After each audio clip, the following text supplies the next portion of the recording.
You know what life is? Life is actually all about waiting for death and trying to have as much fun before we kick the bucket.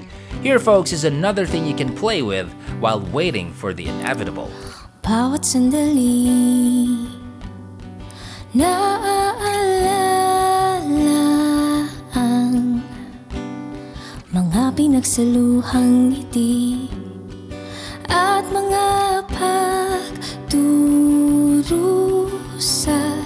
lahat ng pinangarap mo sa ating dalawa. Bakit biglang nabaling na sa iba? Ito? Ganda!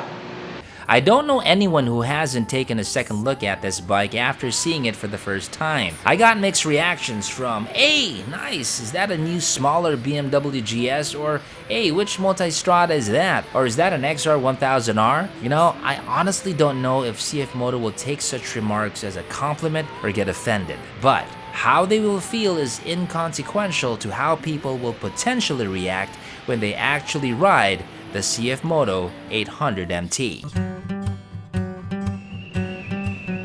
I'm wide open, but don't please you anymore. You're slipping away from me. You're drifting away from me. Ironically, I didn't get any comparisons from another European brand, KTM. Ironic because they actually share the same engine from their very robust KTM 790 Adventure. So if there are any comparisons to be made, it would make sense that it should be between those two since they have the same makers somewhat. When I say makers, I mean that CF Moto is the factory behind the KTM bikes made in China. So no surprise there. CF Moto's got dibs on KTM tech and technology. But I'm saying that without taking away from CF Moto. They got their own thing going on here as well. Engine is the highly regarded KTM 790 parallel twin with 4 valves and a double overhead cam. It's liquid cooled, it's got 94 horses with 77 Nm and 57 pound-feet of torque. It is ride-by-wire, it is 6-speed, rolling on 19-inch wheels at the front and 17s at the rear.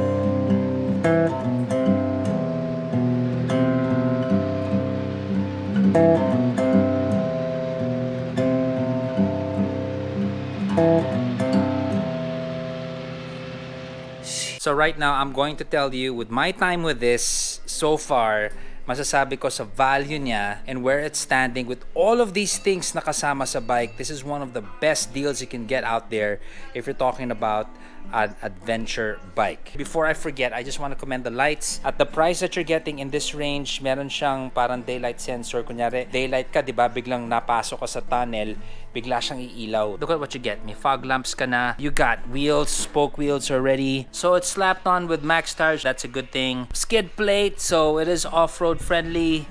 Protecting your manifold. Okay na may ganyan siya. I mean, di ba? Andiyan na lahat eh. I mean, look at this bike. It's got everything that you need. Right? You're ready to go on an adventure. Everything's nice and proper. Everything's nice and taut, nicely done. I'm trying to look for very cheap parts compared to what we have with the rest of the bike. So usually makikita ko yan sa ating console or sa ating panels. Now taking a closer look, everything seems to be in place in terms of quality. Pantay-pantay sila level. Handguards, take a close look at what you have here with the levers. Oh, ganda, di ba? Good quality. The mirrors, I am undecided, pero looks like if there's one thing that I think may be out of place in this adventure bike, it probably might be the mirrors. Ako, you know what, funny no, I hit on mirrors a lot. May mga comments na nabasa ko na, ano ba klaseng mirror trip mo, Zach? You know what, I found this mirror in Amazon. Basically, it's an adventure enduro mirror. Bilog siya, and then meron siyang adjustment dito, so this can go down like this. For adventure bike, I like that. I sometimes buy those mirrors, nilalagay ko rin sa mga sport nakeds because I think those are really cool. The finish of this is pretty nice. Paint job this day and age, sobrang palpak mo ng manufacturer kung yung pintura sablay. Although malalaman mo yung pintura kung super high-end na makapal. Those are yung mga hand-sprayed type na paint. I have to commend the seat, very very comfortable. You got some good clearance over here for your puwet.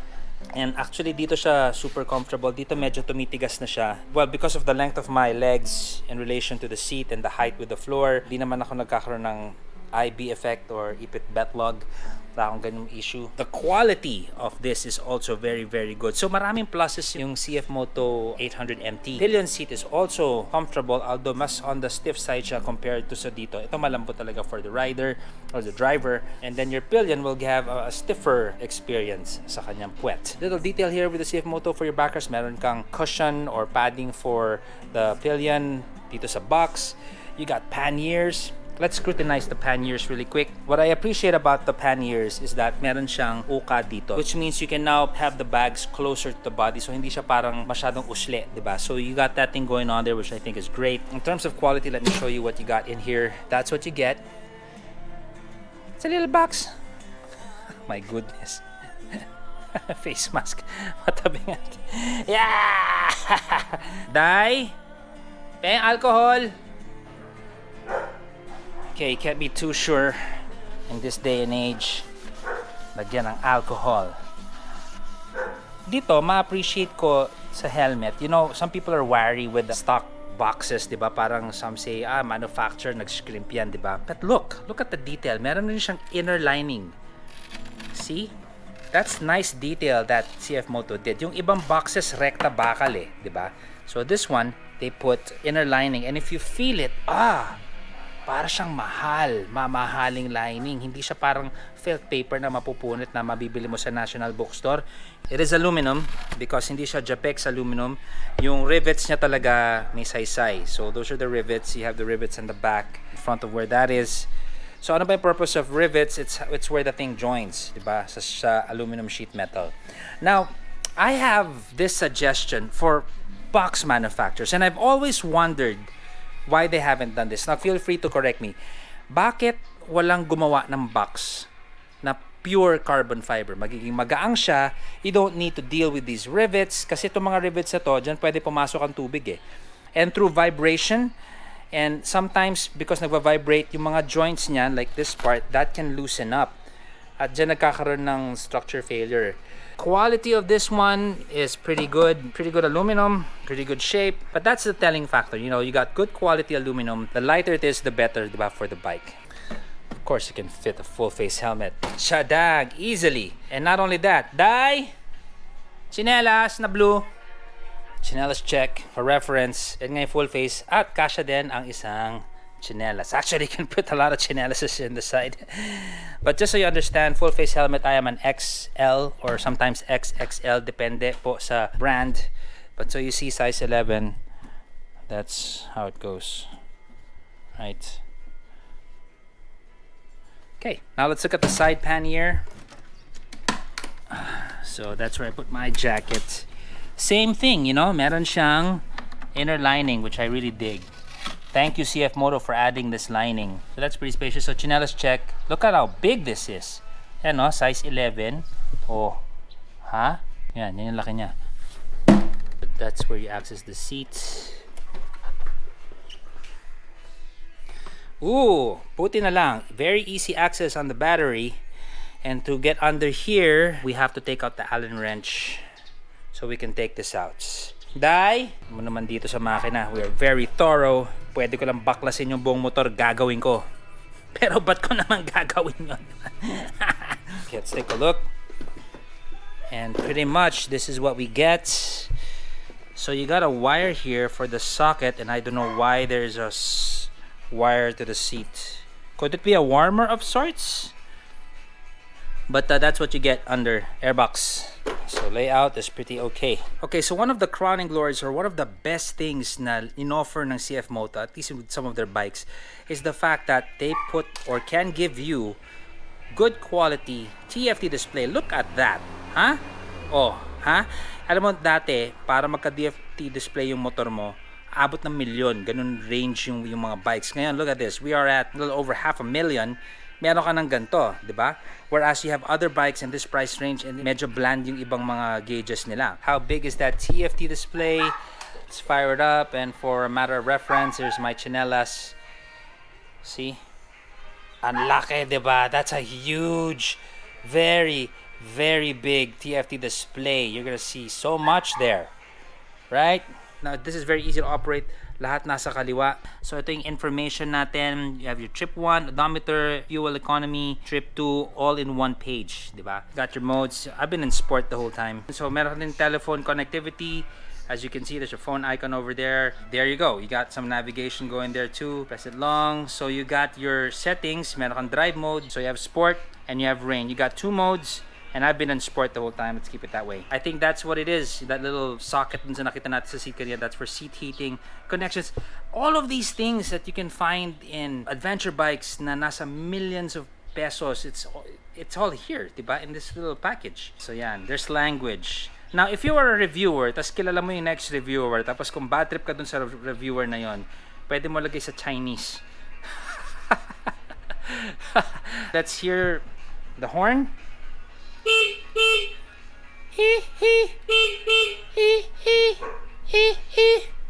Natatawa ako. Let's listen to it.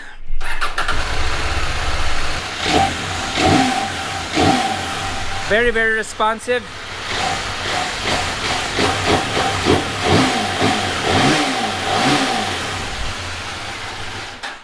So I'm telling you, when you're taking off, pag alis mo, yan yung dating. So I will also commend them. This can be adjusted without you having to unscrew. You can bring it up or down. You just simply make this loose, make the other one loose as well, and then you can bring it up. Although if I were to critique it, I would request that maybe it would be better if there was only one screw to deal with. Another thing that they can maybe do is meron lever na shook, aakyat na siya kagad, shook. So it's gonna save time, it's gonna have less effort, it's just faster for the rider to adjust. However, ang advantage naman nito, you're manually really making it tight, you are sure that your windscreen is stable. It's gonna be stuck in that position. Minsan kasi pag lever style, the R&D behind that, you have to make sure na with the vibration of the bike and long travels, na hindi maglulusin yan through time. I'll show you the lights now. Syempre, with how CF Moto does things, everything is LED agad. Diba? Totodo na nila yan. So let's fire it up again. Daytime, it won't light up. Press the button. There. Ito yung bright natin sa gilid when you need to pass. Here are fog lamps. So those are your lights. Signal, LED. And at the rear, there. CF Moto 800 MT. So how does this bike feel? With its power, gearing, and torque, there is a lot to love here at lower gears and moderate speeds. Yes, it is quite the tourer, and it is quite comfortable, but because of the power that can be felt immediately, the suspension and chassis, one's imagination can wander off to what this can do off-road. Yes, although the 800 MT is heavier by 100 pounds over the KTM 790, I could still feel the potential for this to take on rougher roads. Just take out some excess weight here and there, like the boxes, etc. Sometimes I feel like I don't have a partner. Sometimes I feel like my only friend is the city I live in, the city of angels. MT800 brakes. Let's give it a try. Oops. Good braking power. May tumawid. Okay, so CF Moto, I would say, and I've been saying this ever since, and I'm actually predicting it, that amongst the brands that originated from China, masasabi ko na siguro CF Moto na yung pinakaangat. And they have been very consistent with their work. Maganda ang benta nila, maganda yung after-sales service sa Pilipinas. They have quite a following already, and it's only been what, 2-3 years since I did the NK400. Subukan natin ang kanyang rear brakes. Okay. I have some slight skids, but the ABS is doing a good job. So meron na siyang sagara na brake. There's a threshold that you're really slamming on it. It's not as biting as I would expect the front to be. Let's try the front now. May naglalakay pa, may pay-pay. Ito yung mga aso. So that's the front brakes. The front brakes is wow, you know, it's Lakas! You know what? This is gonna be one of those rare times na sabihin ko na, okay, yes, of course, given na talaga dapat 2 brakes ang gagamitin mo parate. But with the MT800, I must say that front brakes pa lang, buhay ka na. Front brakes are gonna stop you fine. Okay, let's try with 2 brakes. Ay, puso! I'm gonna slam on both brakes right now. Go a bit faster. Yun na, super. The front brakes of the MT800 is just ridiculously good. You can use it on its own, but I will always recommend always use 2 brakes. If you're gonna use the rear brakes only, you're not gonna be skidding, pero parang bitin. Now about the front forks, adventure bike to eh. So yung play natin sa harap, obviously you have more travel. It's gonna be dipping.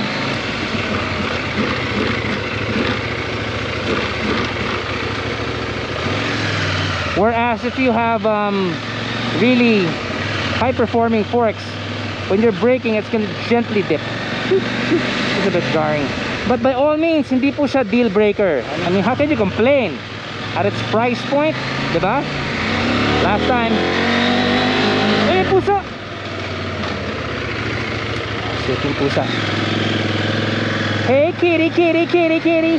Riding the 800 MT from the perspective of my ass is quite comfy and good for the long haul. This is where I can say this would sit nicely in between a KTM 790 and a BMW GS 1250. It's not as bulky as a BMW, but it is going to be more comfortable than a KTM 790. So it's just there, between those two bikes, sharing pros and cons here and there. Yep, there is no perfect bike out there. I say that all the time. And if there is something CF Moto can do to step in that direction, the 800 MT would benefit a lot with some traction control. There is so much pull coming from this bike that I would sometimes unexpectedly lose the rear tire. Yes, some would enjoy this, but not all. We got 2 variants over here. We have the sport version that comes in at 515K, while the touring version comes in at 565K. All things considered, I'd shell out the extra 50,000. With that, you're getting spoked wheels, a skid plate, seat and grip heaters, the up and down quick shifter, and thicker seats. I'd say the difference is justified. Do it, get it over with, and sleep soundly at night. However, I would prefer a version that has all of that minus the heated grip and heated seats. We can save money here because we don't need those in our country. Adventure. It excites the soul and stirs the blood. Here is one on 2 wheels at a comparatively compelling price that can deliver much of its more expensive counterparts offerings. This, folks, is the CF Moto 800 MT. This is Zach from Moto Features. Ciao. Bawat sandali naaalala ang mga pinagsaluhang ngiti at mga pagdurusa, lahat ng pinangarap mo sa ating dalawa. Bakit biglang nabaling na sa iba? Huwag nang magpaliwanag pa, malinaw na may iba ka na. Alam kong mahirap tanggapin, pero mas mahirap